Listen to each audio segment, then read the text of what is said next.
Hello everybody, welcome back. Today as well we have got you another video. In this video I'll show you how you can simply go ahead and change payment method on Peacock TV. But before that, please do make sure to like our video, subscribe our channel, and yes, without any further delay, let's dive into it.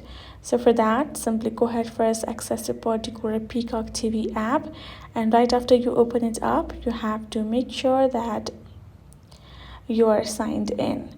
If you're not, go ahead, tap on the sign in option on top right and enter your email and password, tap on sign in, and you're good to go.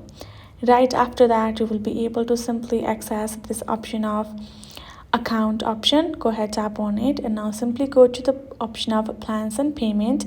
Now right afterwards, you will find this option of payment method. Under the payment method section, click on update payment method. There you will be able to simply update the payment method or billing address, or new payment card, or add any new information accordingly. Once you are tapped add in, you can choose to confirm that and save the new payment method, and you can choose to remove the previous one as well.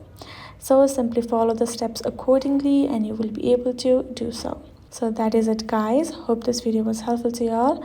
Thank you so much for watching, and yes, I'll see you guys in our next video.